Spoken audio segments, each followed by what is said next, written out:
গণতন্ত্রের যে ধারাগুলি ইসলামের সাথে সাদৃশ্যপূর্ণ তার মধ্যে ৩ নম্বর ধারাটি হচ্ছে জনগণের মতামতের ভিত্তিতে সরকার পরিচালনা। গণতন্ত্রে সরকার বিভিন্ন কর্মকাণ্ড গণপ্রতিনিধিদের সাথে পরামর্শ করে এবং তাদের সম্মতি নিয়ে পরিচালনা করতে হয়। ইসলামেও ঠিক একইভাবে যে সকল ক্ষেত্রে ধর্মীয় বিধিনিষেধ রয়েছে তা ছাড়া ইসলামের সকল গুরুত্বপূর্ণ কর্মকাণ্ড মজলিসে শুরার সদস্যদের সাথে আলোচনা ও পরামর্শ করে সমাধান করতে হয়। পবিত্র কোরআনে গুরুত্বের সাথে বিষয়টি আল্লাহ সুবহানাহু ওয়া তাআলা আলোচনা করেছেন।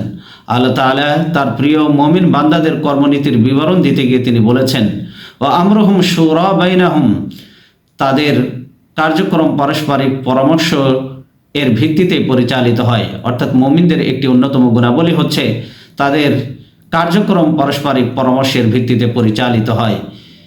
বিশিষ্ট মুফাসসিরগণ এই আয়াতের ব্যাখ্যা দিতে গিয়ে তারা বলেছেন, রাষ্ট্রের গুরুত্বপূর্ণ ব্যাপারাদিতে পরামর্শ গ্রহণ করা ওয়াজিব।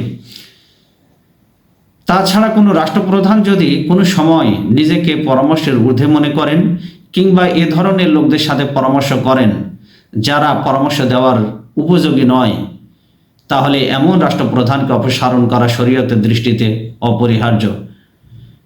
এটা বলা হয়েছে তাফসিরে কুরতুবীতে আল জামি লিল আহকামিল কোরআন খণ্ড নম্বর 4 পৃষ্ঠা নম্বর 250।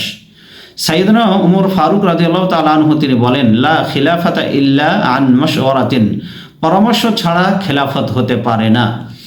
অর্থাৎ খেলাফত বা আল্লাহর প্রতিনিধি হিসাবে যারা রাষ্ট্র পরিচালনা করবেন তারা অবশ্যই পরামর্শের ভিত্তিতেই মন্ত্রিসভার সদস্যদের সর্বসম্মতিক্রমে তাদের মতামতের উপর ভিত্তিতেই রাষ্ট্র পরিচালনা করতে হবে।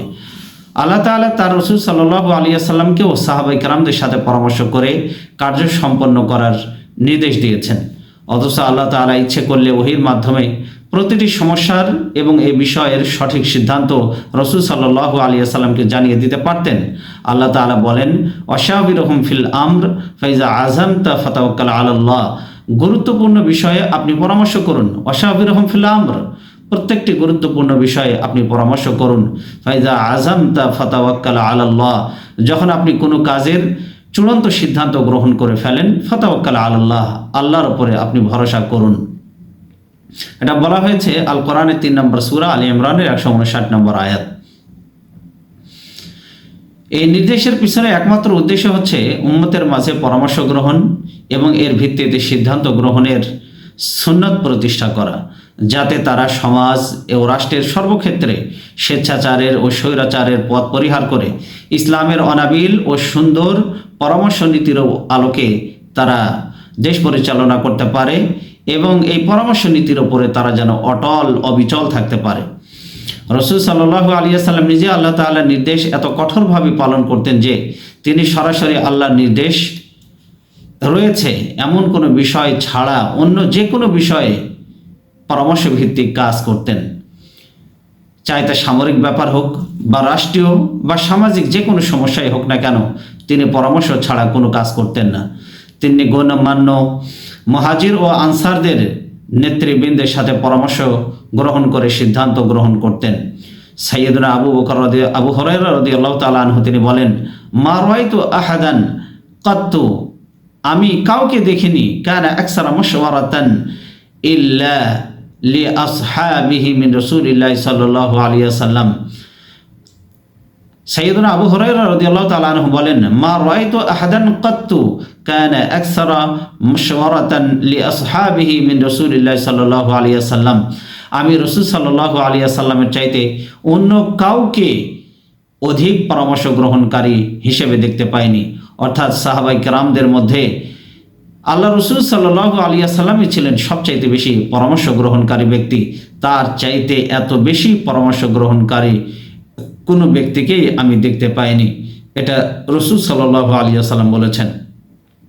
রাসূল সাল্লাল্লাহু আলাইহি ওয়াসাল্লাম তিনি নিজে আরো বলেন, লাউ কুনতু মুআম্মারান আহাদাম মিন গায়রি মাশওয়ারাতিন মিনহুম লা আম্মারতু আলাইহিম ইবনু উম্মি আবদিন, যদি পরামর্শ ছাড়া আমি কাউকে আমির নিযুক্ত করতাম তাহলে উম্মু আবদ অর্থাৎ আব্দুল্লাহ ইবনে মাসউদের কথা এখানে বলা হয়েছে, আব্দুল্লাহ ইবনে মাসউদকেই আমি আমির হিসাবে নিযুক্ত করতাম।